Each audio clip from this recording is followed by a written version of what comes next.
Hello everyone, welcome to my class. So today हम क्या करने वाले हैं, macro economic of class 12 first unit national income and related aggregates. पूरे 10 marks की है।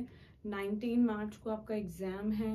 पूरे 10 मार्क्स की ये यूनिट है, बहुत इंपॉर्टेंट है। फर्स्ट टॉपिक है circular flow of income, second is basic concept of macro economic, then national income and related aggregates. Last topic is measurement of national income, कैसे हम नेशनल इनकम को calculate करेंगे।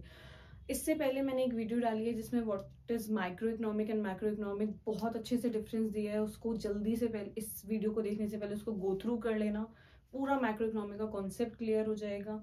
ठीक है, तो ये जो हमारे फर्स्ट यूनिट है जो कि पूरे 10 मार्क्स की है, क्वेश्चन आना ही आना है। एक क्वेश्चन थ्योरी का MCQ में असर्शन रीजन, शॉर्ट आंसर या long answer, national income calculate करने के लिए आएगा ही आएगा। पूरी यूनिट बहुत अच्छे से एक्सप्लेन करेंगे।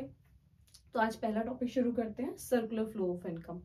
ठीक है, एक बार देख लेते हैं। National income and related aggregates पूरे 10 मार्क्स का है हमारी फर्स्ट यूनिट। पहला टॉपिक है circular flow of income, basic concept of macro economics second chapter है, थर्ड है national income and related aggregates, fourth है मेजरमेंट ऑफ नेशनल इनकम। चलिए फर्स्ट चैप्टर से स्टार्ट करते हैं, circular flow of income.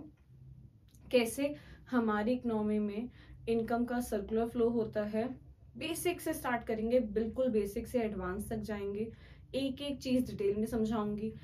Start करते हैं। मैंने chapter 1 circular flow of income start कर दिया। अब मैंने पढ़ाना स्टार्ट किया तो मेरे पास मार्कर है पढ़ाने के लिए, बोर्ड है, आप पढ़ने बैठे, आपके पास पेन होगा, नोटबुक होगी। ठीक है, तो किसी काम को करने के लिए हमारी वांट्स हैं। वैसे ही हमें कहीं शादी में जाना है, कहीं घूमने जाना है, हम कपड़े खरीद के लाते हैं, हम कपड़े खरीदते हैं, जो भी चीजें। ठीक है, हम लोगों की जो वांट्स होती हैं वो क्या है, अनलिमिटेड है। क्योंकि एक बार अगर हमने कपड़े खरीदे तो उसका मतलब ये थोड़ी ना अब नहीं खरीदेंगे, अब हो गया, अब कुछ नहीं है, अब नो शॉपिंग एट ऑल, सब बिल्कुल नहीं है। कोई भी हमारी जो वांट होती है वो अनलिमिटेड होती है। ठीक है, अब अनलिमिटेड वांट्स को हम सेटिस्फाई कैसे करेंगे। अब अगर हम लोग वांट कर रहे हैं, अगर हम डिमांड कर रहे हैं, तो वो सप्लाई भी तो होनी चाहिए, चाहे वो कंप्लीट ना हो बट एटलीस्ट थोड़ा सा ना। कि अगर सपोज करो हमें कुछ चीज चाहिए, अगर हमें 2 पेन चाहिए और स्टेशनरी पे वो अवेलेबल नहीं है, 2 नहीं है, 1 है, तो एटलीस्ट हमारी एक डिमांड वहां पे या एक वांट तो पूरी हो रही है। तो वैसे ही हमारी अनलिमिटेड डिमांड्स को पूरा करने के लिए या अनलिमिटेड वांट्स को पूरा करने के लिए हमारी इकोनॉमिक प्रोडक्शन करती है। ठीक है, तो अनलिमिटेड डिमांड्स को कंप्लीट करने के लिए क्या होगा, प्रोडक्शन होगी। अब प्रोडक्शन कौन करेगा, कोई ना कोई तो प्रोड्यूस करेगा। अब चाहे वो इंडिविजुअल हो या फिर पार्टनरशिप में हो, LLP हो, कंपनीज हो, कोऑपरेटिव सोसाइटी हो या गवर्नमेंट हो, कोई भी मतलब प्रोड्यूस करेंगे ताकि हमारी जो डिमांड्स हैं जो कि अनलिमिटेड है वो सेटिस्फाई हो सके। इतना क्लियर है। अभी पहले बेसिक हम समझते हैं कि कैसे डिमांड्स प्रोड्यूस की जाती हैं, फिर कैसे उनको फुलफिल किया जाता है, फिर अच्छे से मैं डिटेल में आपको लिख के समझाऊंगी। ठीक है, साथ साथ नोट करते जाना। तो अभी मैंने क्या बोला कि अनलिमिटेड डिमांड्स को फुलफिल करने के लिए वी हैव अ फर्म।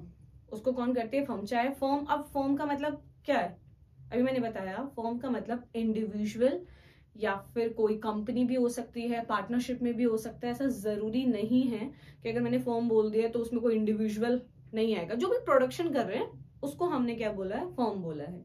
ठीक है, अब फर्म कैसे प्रोड्यूस करेगी, अगर हमें कोई भी काम करना है, कोई भी, जैसे अगर अभी हमें पढ़ना है तो हमें पेन और नोटबुक चाहिए ना, वैसे ही कोई भी काम को करने के लिए, प्रोडक्शन करने के लिए हमें क्या, किस चीज की नीड होती है, इनपुट होना चाहिए। ठीक है, उस पर फिर प्रोसेस किया जाता है तो हमें आउटपुट मिलता है। सेम वैसे ही जो फर्म है, जो हमारी फर्म है, वो क्या करेगी, प्रोडक्शन करेगी। कैसे करेगी, कुछ ना कुछ तो चाहिए ना। तो जिस चीज को यूज करके वो प्रोडक्शन करेगी, that are called factor of production. Clear. तो फर्म को प्रोडक्शन करने के लिए क्या चाहिए, फैक्टर ऑफ प्रोडक्शन चाहिए। अब कौन कौन से फैक्टर ऑफ प्रोडक्शन होते हैं, अब हमें ये देखना है कि हमारे पास कौन से फैक्टर ऑफ प्रोडक्शन होते हैं। सबसे पहले हमारे पास लैंड, लेबर, कैपिटल, एंटरप्राइजेस। ठीक है, चारों समझ आए, land, labour, capital, enterprises. 4 factor of production होते हैं जो कि एक फर्म को जरूरत पड़ती है प्रोडक्शन करने के लिए। ठीक है, अब कहां से आएंगे ये, कैसे मिलेंगे। ठीक है, कौन इनको देगा? अब बहुत अच्छा सा एक एग्जाम्पल लेते हैं। अब देखिए एक एग्जाम्पल लेते हैं। सपोज करो मेरी एक लैंड है, या आई एम एन इंडिविजुअल, ठीक है, ध्यान से सुनना, एक इंडिविजुअल हूं मैं, मेरी एक लैंड है, या मेरी पूरी फैमिली की या मेरे पूरे खानदान की लैंड है, ठीक है, और सब अज्यूम कर लेते हैं वो हाईवे के पास है, ठीक है, समझ गए, इंडस्ट्रियल एरिया है, काफी अच्छा, बहुत महंगी है भाई, ठीक है। अब ये जो लैंड है मैं क्या करूंगी, मुझे तो बेचनी नहीं है, मुझे तो इससे अर्न करना है, तो मैं क्या करूंगी, इस लैंड को, या मेरी फैमिली क्या करेगी, या मेरे पूरी जो हमारा खानदान है, ताऊ जी को स्पेशली मनाने के बाद हम क्या करेंगे, इस लैंड को हम लोग रेंट पे दे देंगे, ठीक है, या तो हम उस पे फैक्ट्री बनाकर उस फैक्ट्री को लैंड पे दे सकते हैं, सिर्फ पीस ऑफ लैंड दे सकते हैं जिसका हमें रेंट मिलेगा, ठीक है। तो मैंने अपनी land, I am an individual और माय ग्रुप ऑफ पीपल या पूरी फैमिली या पूरी सोसाइटी जो है वहां पे, अगर वो उसको ओन करते हैं या गवर्नमेंट उसको ओन करती है, कोई भी, उसने वो पीस ऑफ लैंड किसी फर्म को, ठीक है, किसी फर्म को क्या दे दी, रेंट पे दे दी, ठीक है भाई। चलो अच्छा सा एग्जाम्पल है ना, तो और अच्छा बनाते हैं। सपोज करो जारा को हमने वो दे दी, लैंड अपनी रेंट पे दे दी। क्यों? जारा क्या है, हमारी एक टेक्सटाइल कंपनी है जो कि कपड़े बनाती है, उसको प्रोडक्शन यूनिट बनानी है, लगानी है अपनी, to fulfil the demand of the people, जो इतना क्रेज है उसको फुलफिल करने के लिए। वैसे मैं तो कभी नहीं गई हूँ, ठीक है। तो लैंड हमने जारा को दे दी टू प्रोड्यूस देयर गुड्स, ताकि वो अपने जो उनकी डिमांड है उसको सप्लाई कर सके, ठीक है।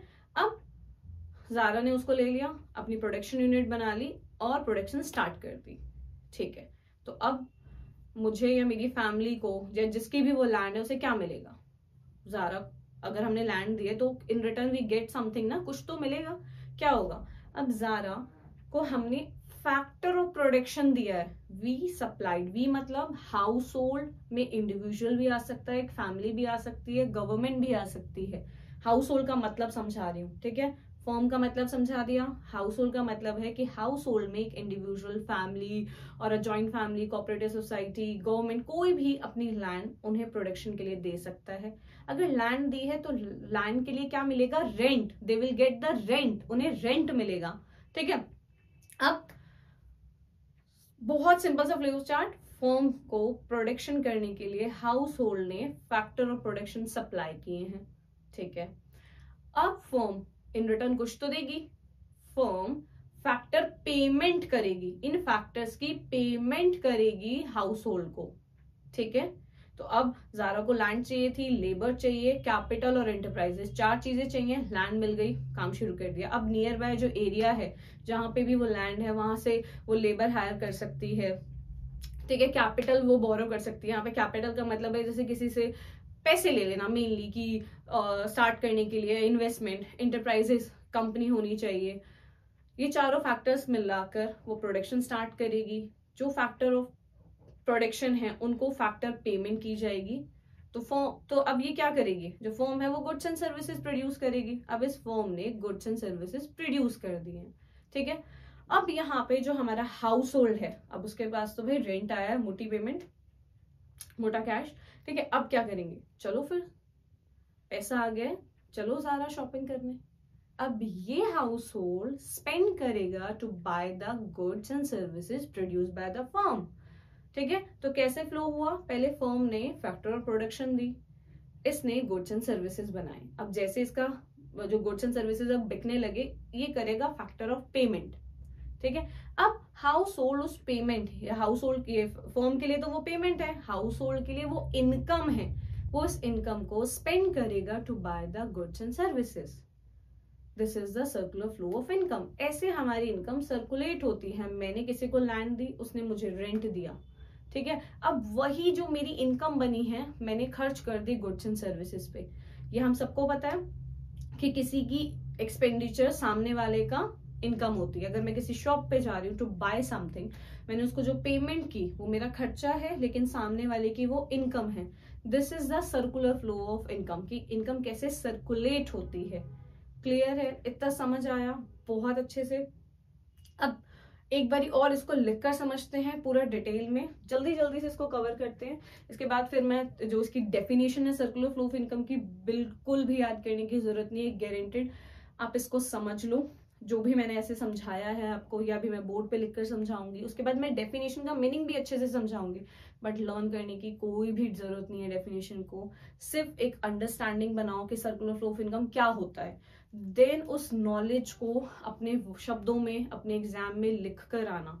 जरूरी नहीं है कि हम वही डेफिनेशन, एग्जैक्टली डेफिनेशन रटाफिकेशन के साथ हम उसको लिखेंगे, बिल्कुल भी नेसेसरी नहीं है। बस टॉपिक को समझो कि टॉपिक है क्या, क्या हमें समझ आ रहा है उससे, क्या उसका आउटपुट है, क्या ऑब्जेक्टिव है। You just have to write that. Clear? चलिए, तो हमारे पास अनलिमिटेड वांट्स के होने की वजह से हमें करनी पड़ती है प्रोडक्शन। और ये प्रोडक्शन कैसे होती है बेटा? कॉन्टिन्यूअस होती है। अब प्रोडक्शन करेगा कौन? मैं लिखती हूं यहाँ पे कि करेगा कौन। कौन करेगा ये factor of production? Sorry, production कौन करेगा? यहाँ पे प्रोडक्शन करेगा हमारा फर्म, एक फर्म।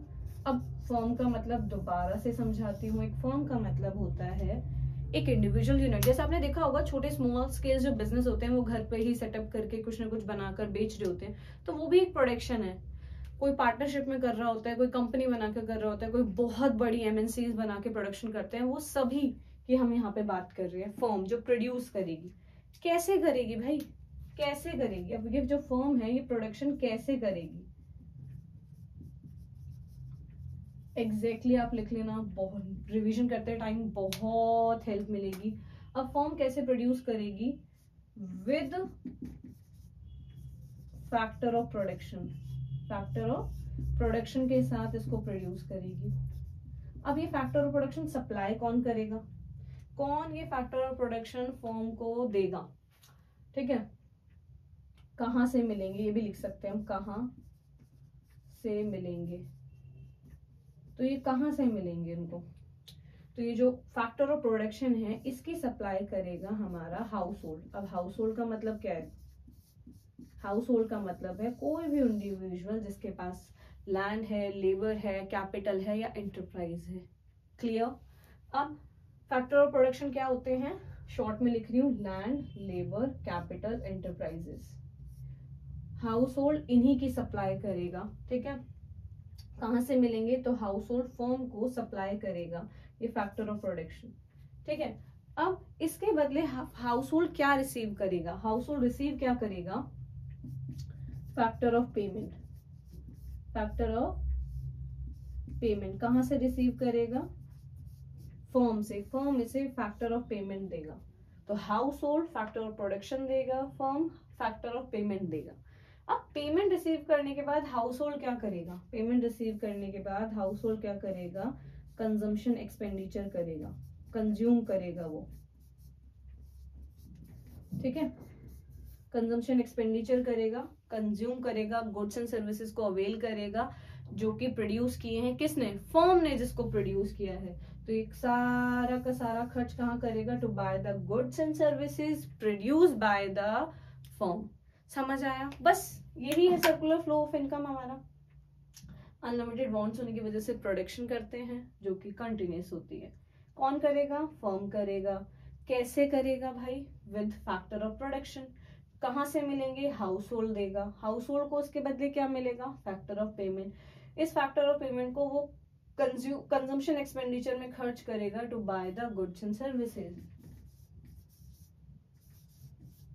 ठीक है, इस कंजम्पशन एक्सपेंडिचर से वो गुड्स एंड सर्विसेज को परचेज करेगा जो कि प्रोड्यूस बाय फर्म, जो कि फर्म ने प्रोड्यूस किए हैं। क्लियर? अब पेपर में कैसे लिखेंगे? क्वेश्चन तो ये है भाई, यहाँ पे तो मैम ने ऐसे समझा दिया। ठीक है, आप ऐसे भी लिख सकते हैं, अच्छा सा सर्कुलर फ्लो, बट यहाँ पे you have to keep in mind की लैंग्वेज क्या लिखेंगे, यहाँ पे इंप्रेसिव होनी चाहिए। तो सर्कुलर फ्लो ऑफ इनकम को हम लिखेंगे कैसे पेपर में? बिल्कुल ऐसे ही स्टार्ट करना है आपको। Humans have unlimited demands या unlimited wants. To satisfy that, we need to produce the goods and services. Produce कौन करेगा? Firm will produce goods and services with factor of production. ठीक है, household supplied factor of production to firm, firm make the payment to the household for the factor of services या factor of production जो उन्होंने दिए हैं firm को। Last, households spend the income to purchase goods and services produced by the firm। 5 point में पूरा circular flow of income खत्म। Unlimited demands होने की वजह से प्रोडक्शन करते हैं, फर्म करता है with the help of factor of production. इसके बदले ये हाउस होल्ड को पेमेंट करता है। क्या पेमेंट करता है? फैक्टर ऑफ प्रोडक्शन के लिए पेमेंट करता है। क्या करेगा वो भी देखो। लैंड, जो हमारे पास 4 चीजें होती हैं, 4 उंगलियां दिख रही हैं, वैसे हैं 5, देखो अभी 4। लैंड है, लेबर है, कैपिटल है, एंटरप्राइजेस है। ये फर्म को फैक्टर ऑफ प्रोडक्शन चाहिए, तो हाउस होल्ड को क्या मिलेगा? लैंड के बदले रेंट, लेबर के बदले वेजेस, कैपिटल के लिए इंटरेस्ट और एंटरप्राइजेस को प्रॉफिट मिलेगा। तो ये 4 फैक्टर ऑफ प्रोडक्शन को ये 4 फैक्टर पेमेंट रिसीव होंगी। ठीक है, ये फर्म करेगा, ये फर्म पेमेंट ये रिसीव करेगा और यहाँ पे जो हाउस होल्ड है वो रिसीव करेगा पेमेंट। क्लियर है? ठीक है, बस इसी को हमें एग्जाम में अपनी ये जो अंडरस्टैंडिंग है, नॉलेज है, इसी को लिखना है। क्लियर? अब मैं एक बार इसको डेफिनेशन से भी समझा देती हूँ और एक अच्छा सा सर्कुलर फ्लो ऑफ इनकम का डायग्राम बनाकर भी। चलिए तो फिर स्टार्ट करते हैं हमारी definition. Circular flow of income की क्या डेफिनेशन है अच्छे से समझाती हूँ। अगर आपको लर्न करनी है it's up to you, but जरूरत बिल्कुल नहीं है। आप इस जरूरी नहीं है हमें यही फॉर्म में लिखनी है या बिल्कुल एग्जैक्टली ये लिखनी है। जो हमने समझा है, जो भी हमने अभी मेनली मैंने 5 पॉइंट्स आपको बताए थे फिंगर टिप्स पे, आप वही लिख सकते हो। ठीक है, अब इसको समझ लेते हैं एक बारी। It refers to, what is meaning of circular flow? It refers to cycle of generation of income. Cycle of generation of income मतलब जो अब इनकम जनरेशन कौन करेगा? फर्म करेगी। जो फर्म है वो इनकम जनरेट करती है। कैसे? By selling goods and services. Goods और सर्विसेज को बेचने के बाद वो इनकम रिसीव करती है। ठीक है, इन द प्रोडक्शन प्रोसेस, वही प्रोड्यूस करेगी तभी तो बेचेगी। प्रोडक्शन प्रोसेस में जब गुड्स एंड सर्विसेज बनाएगी, उसको सेल करने के बाद वो इनकम जनरेट करेगी। अब वही प्रोडक्शन कैसे करेगी? With the help of factor of production, land, labour, capital and enterprises. अब इट्स डिस्ट्रीब्यूशन, अब किसका डिस्ट्रीब्यूशन? अब आधे बच्चे कंफ्यूज हो जाएंगे, यहाँ पे इट्स किसके लिए लिखा है? इस इनकम के लिए लिखा है। इनकम का distribution, it's distribution among the factor of production. जो हमने इनकम जनरेट की है, अब फर्म ने क्या किया? प्रोडक्शन की, गुड्स एंड सर्विसेज बनाए, बेचे, पेमेंट आ रही है। तो अब उस इनकम को, वो फर्म की जो इनकम है उसको पे भी तो करना पड़ेगा ना। जिससे उसने लैंड ली है उसको रेंट देना पड़ेगा। ठीक है, क्लियर? और जो लेबर है उसको वेजेस देनी पड़ेगी। तो ये जो इनकम जनरेट हुई है उसी का डिस्ट्रीब्यूशन कहाँ पे? फैक्टर ऑफ प्रोडक्शन, जो कि होगा हमारा rent, wages, profit and interest. And finally अब क्या होगा इसके बाद? तो मैंने दो पॉइंट्स यहाँ पे बता दिए। पहले फर्म प्रोडक्शन करेगा, with the help of factor of production income generate करेगा। उस इनकम को वो डिस्ट्रीब्यूट करेगा to the household for supplying factor of production. फिर फाइनली इट्स सर्कुलेशन फ्रॉम, अब फिर ये इट्स किसके लिए है? इस इनकम के लिए है। इस इनकम को हाउस होल्ड फर्म तक वापस पहुंचाएगा। कैसे? In the form of consumption expenditure on goods and services produced bye them. यहाँ देम किसके लिए है? फर्म के लिए है। जो फर्म ने गुड्स एंड सर्विसेज प्रोड्यूस किए हैं उनको खरीदने के लिए अब household factor of payment receive करने के बाद उस इनकम को खर्च करेगा to buy the goods and services produced by the firm. तो यहाँ से इट सर्कुलेशन के लिए बात कर रहा है। जो फैक्टर ऑफ पेमेंट रिसीव की है हाउस होल्ड ने, उसका सर्कुलेशन करेगा वो household to firm. Firm को देगा, किस लिए देगा भाई? अपने कंजम्पशन एक्सपेंडिचर पे खर्च करेगा गुड्स एंड सर्विसेज को परचेज करने के लिए जो कि फर्म ने प्रोड्यूस किए हैं। तो इसको आप अपनी अंडरस्टैंडिंग से, अपनी नॉलेज से, अपनी वोकैबुलरी से आप बहुत अच्छे से एक्सप्लेन कर सकते हैं। ठीक है, अब फेजेस समझ लेते हैं। यहाँ पे 3 फेजेस होते हैं हमारे पास सर्कुलर फ्लो ऑफ इनकम के। First phases is production phase. Production कौन करेगा? जल्दी बताओ। फर्म करेगी with the help of factor of production, land, labour, capital, enterprises. इतनी बार रिपीट कर चुकी हूँ, मत भूलना बिल्कुल भी। फैक्टर ऑफ प्रोडक्शन हमारा फर्स्ट फेज है। जो कि है production phases. Production phase, production कौन करेगा? फर्म करेगी with the help of factor of production. उससे क्या होगा? जनरेशन ऑफ इनकम होगी। फिर इस इनकम को क्या होगा? यहाँ पे हमारा इनकम फेज आया है। अब ये जो फर्म है ये हाउस होल्ड को इनकम देगी। इनकम फेज मतलब हाउस होल्ड अब इनकम रिसीव कर रहे हैं, ठीक है। डिस्ट्रीब्यूशन ऑफ इनकम कौन कर रहा है? फर्म कर रहा है। और इनकम रिसीव कौन कर रहा है? हाउस होल्ड कर रहा है। अब जो हाउस होल्ड यहाँ पे इनकम रिसीव कर रहा है वो खर्च करेगा। ये एक्सपेंडिचर फेज किसका है? हाउस होल्ड का। हाउस होल्ड इसको खर्च करेगा। क्यों करेगा भाई? ताकि वो गुड्स एंड सर्विसेज खरीद सके। डिस्पोजिशन ऑफ इनकम मतलब वो अपनी इनकम को अलग अलग गुड्स खरीदने के लिए, अलग अलग सर्विसेज खरीदने के लिए खर्च कर रहा है। तीनों फेजेस क्लियर हैं। पहला है प्रोडक्शन फेज, दूसरा है इनकम फेज, तीसरा है एक्सपेंडिचर फेज, ठीक है। प्रोडक्शन फॉर्म करती है, इनकम रिसीव कौन करता है? Household. और एक्सपेंडिचर भी हाउस होल्ड करता है, ठीक है। क्लियर है इतना? तीनों phases of circular flow of income and the meaning of circular flow. Clear है ये टॉपिक? अब इसके बाद हमारे पास नेक्स्ट टॉपिक आता है real flow and money flow. उसके बाद हमें करना है, जो हमारे पास 4 सेक्टर हैं इकोनॉमी में उनको समझना है, लेकिन हमारा जो सर्कुलर फ्लो है वो हमें 2 सेक्टर ऑफ इकोनॉमी में ही समझना है।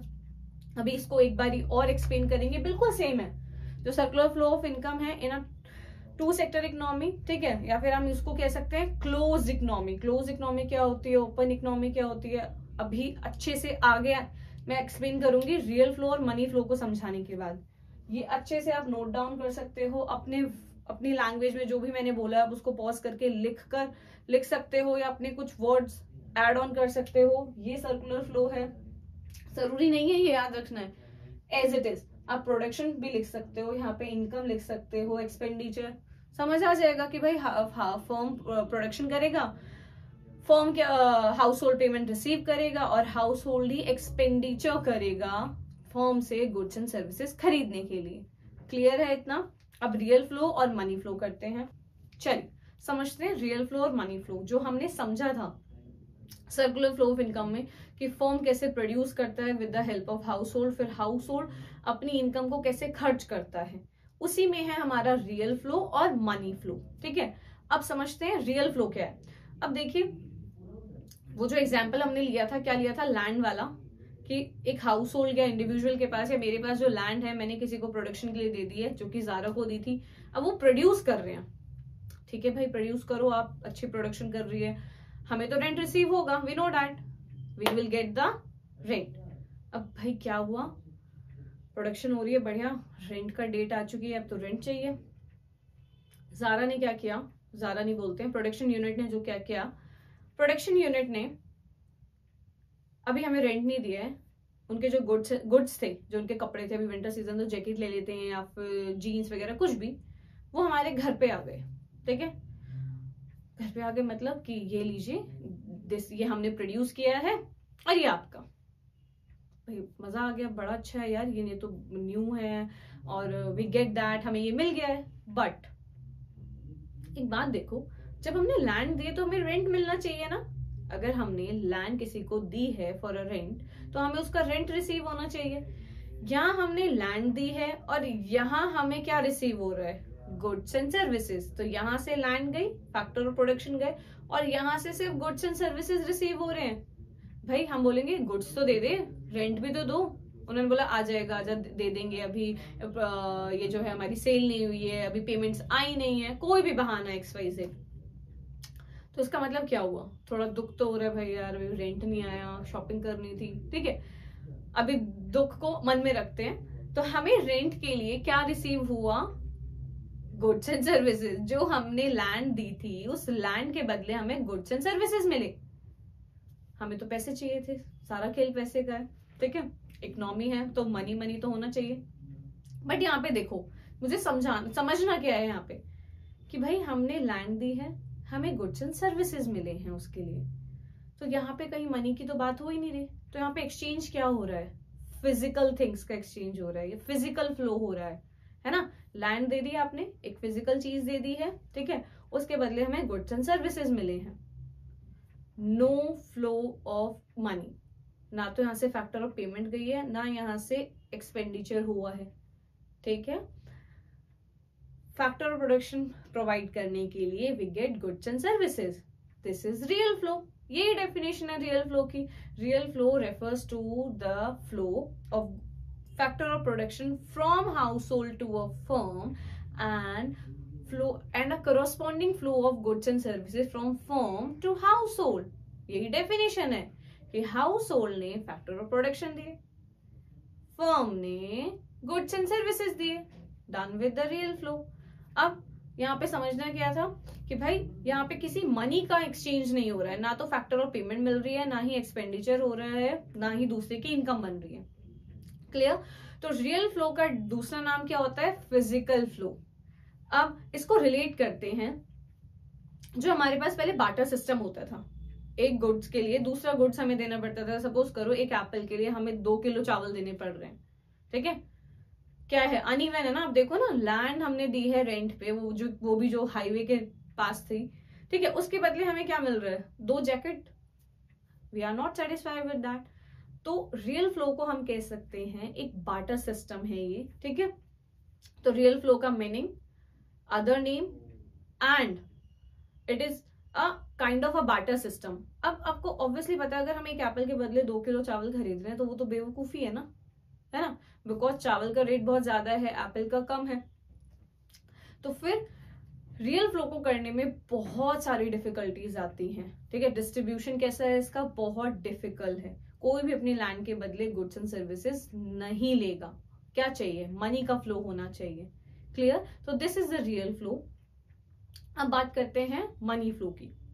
अब ये जो हमारा फर्म था जो कि प्रोडक्शन कर रहा है, और ये हाउस होल्ड जिसने इसको फैक्टर ऑफ प्रोडक्शन दी थी, अब भाई इसने बोला जल्द रेंट दे दे भाई, बहुत हो गया, 1 तारीख आ चुकी है, मुझे रेंट चाहिए। उसने बोला ठीक है, पेमेंट आने वाली है, मिल जाएगा।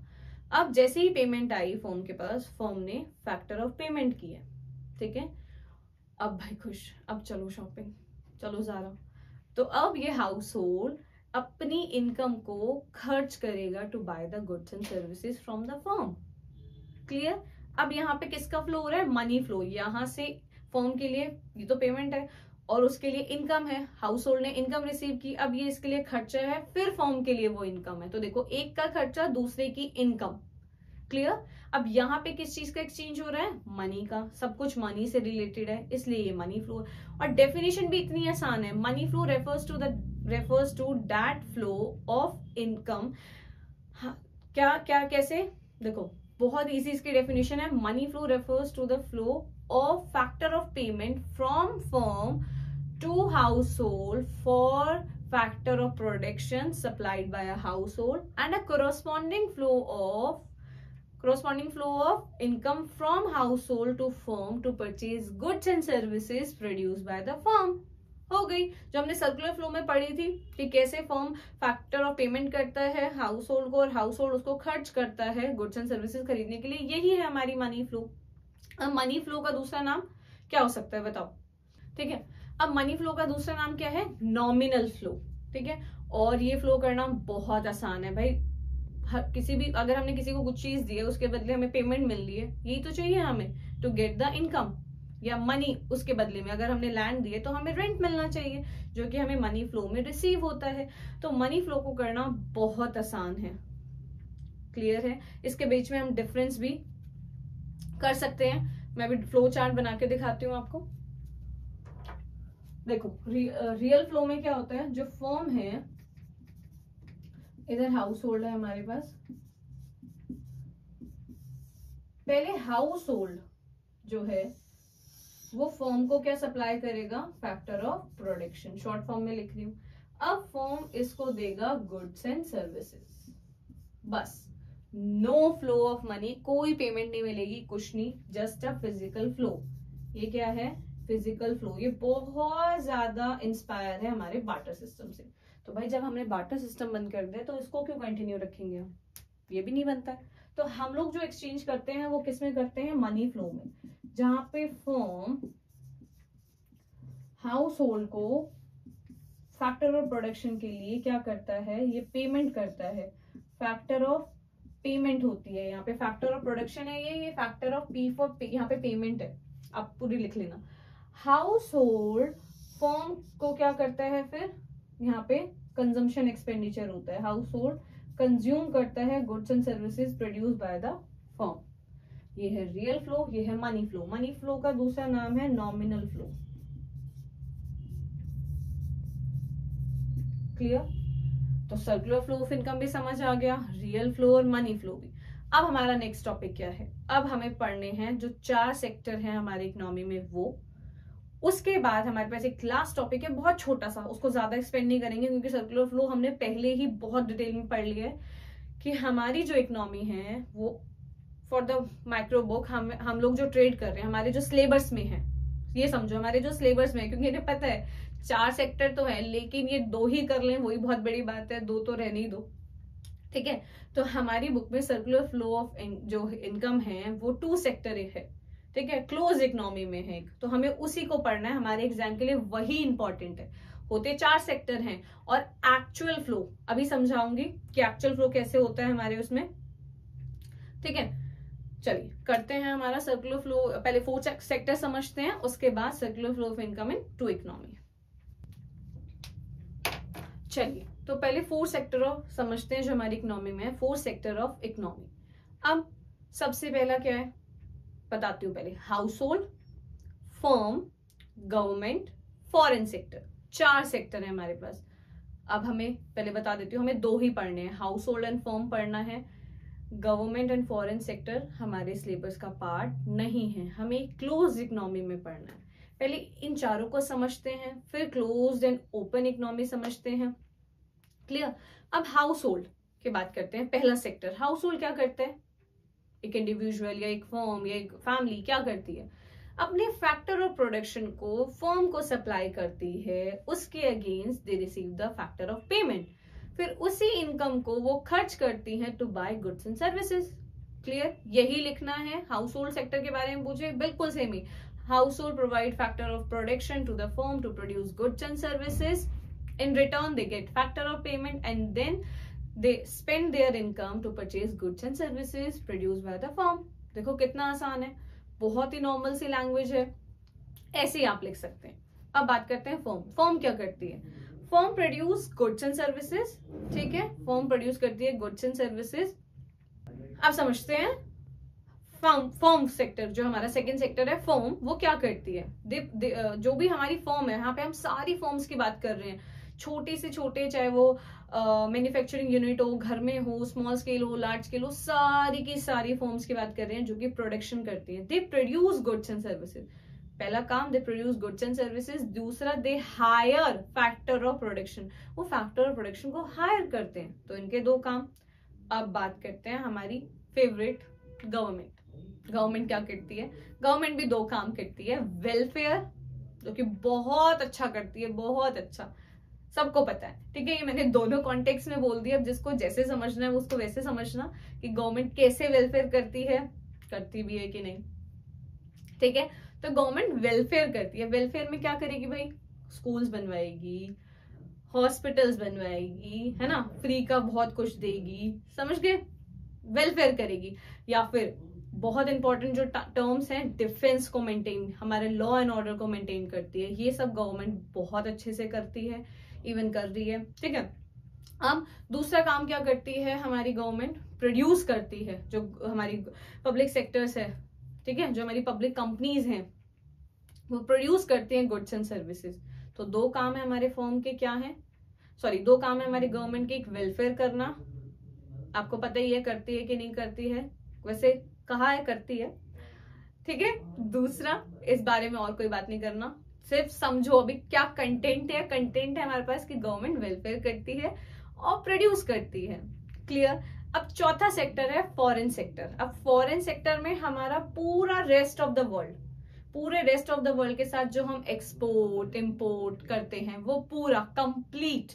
ठीक है, इंडिया के अलावा हम बाहर से जितना भी एक्सपोर्ट इंपोर्ट करते हैं, that is all foreign sector. जो हमारे पास फॉरेन डायरेक्ट इन्वेस्टमेंट्स होती हैं या कंपनीज इधर आके सेटअप्स होती हैं, इन्वेस्ट करती हैं, that is all the part of foreign sector. चारों सेक्टर समझ आए?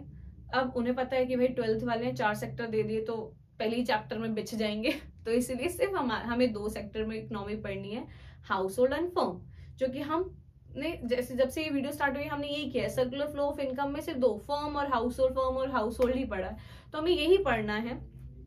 क्या करना है, अब देखो हमारे जो सिलेबस में है वो circular flow of income in 2 sector या हम इसको बोल सकते हैं क्लोज्ड इकोनॉमी। अब क्लोज्ड इकोनॉमी का क्या मतलब है समझो, जब एक फर्म प्रोड्यूस कर रही है तो वो हेल्प किससे ले रही है, हाउस होल्ड से, ठीक है, और हाउस होल्ड को पेमेंट कर रही है, फिर हाउस होल्ड ही इस फर्म से खरीद रहे हैं। जब फर्म और हाउस होल्ड के बीच में ही ट्रांजेक्शन होती हैं तो वो कहलाती है क्लोज्ड इकोनॉमी। अब एक यहाँ पे बहुत अच्छी बात समझना, 1991 से पहले जो हमारी इकोनॉमी थी वो क्या थी, मेनली बहुत रिच थी, 90% हमारा यही था। अब इसको पूरा करके समझो ताकि आपको भी समझ आए। हमारी जो इकोनॉमी थी 1991 से पहले हमारी इंडिया की फर्म प्रोड्यूस करती थी और इंडियन उसको खरीदते थे। ब्रिटिशर्स के जाने के बाद इंडिया में जो भी प्रोडक्शन होती थी हमारे इंडियन उसको खरीदते थे मेनली। अभी ये समझो, अब ये कोई मत बोलना कि ऐसा नहीं है, इंपोर्ट एक्सपोर्ट नहीं होता था, बहुत रिच था, बहुत ज्यादा। लेकिन अभी समझने के लिए इसको फ्रेम करो आप कि 1991 से पहले हमारी जो इकोनॉमी थी वो कैसे थी, फर्म और हाउस होल्ड यही आपस में ट्रांजेक्शन कर रहे हैं। 1991 के बाद जब एलपीजी आया, जी फॉर ग्लोबलाइजेशन, तब हमारा इंपोर्ट और एक्सपोर्ट जो अदर कंट्रीज के साथ, फॉरेन के साथ इंक्रीज हुआ। गवर्नमेंट भी आई उसमें, पब्लिक सेक्टर्स भी आया, पब्लिक कंपनीज भी बनने लगी, पहले प्राइवेट ही थी, ठीक है, तो पब्लिक सेक्टर्स बनने लगे, पब्लिक कंपनीज बनने लगी, तो फर्म भी है, हाउस होल्ड भी है, गवर्नमेंट भी है और फॉरेन भी है, ठीक है, फॉरेन से भी investment, rest of the world के साथ जो हम ट्रांजेक्शन करते हैं वो सभी फॉरेन में। 1991 के बाद जब एलपीजी आया, जी फॉर ग्लोबलाइजेशन, जब हमने अपनी ग्लोबलाइजेशन स्टार्ट किया, ठीक है, एडवांस टेक्नोलॉजीज के लिए कहो या अच्छी क्वालिटी या इम्प्रूव करने के लिए हमारे यहाँ का कंपटीशन, एलपीजी आया तो हमारी इकोनॉमी क्या हो गई, open economy. Open close economy का क्या मतलब है, close economic refers to an economic in which no economic transaction with the rest of the world. जब हम इकोनॉमिक ट्रांजेक्शन नहीं करते हैं रेस्ट ऑफ द वर्ल्ड, एक फर्म और हाउस होल्ड के बीच में ही चलती रहती है। और ओपन इकोनॉमी क्या होती है, open economic is an economic in which we do the economic transaction with the rest of the world. हम रेस्ट ऑफ द वर्ल्ड के साथ ट्रांजेक्शन करते हैं, जो कि 4 सेक्टर इकोनॉमी में है। 4 sector economic is an open economic, 2 sector economic is a close, क्योंकि क्लोज है ना भाई, इंडिया की टेरिटरी में ही हम, एक फर्म को प्रोड्यूस करेगा, एक हाउस होल्ड उसे खरीदेगा, तो ये हमारी इंडिया की टेरिटरी में।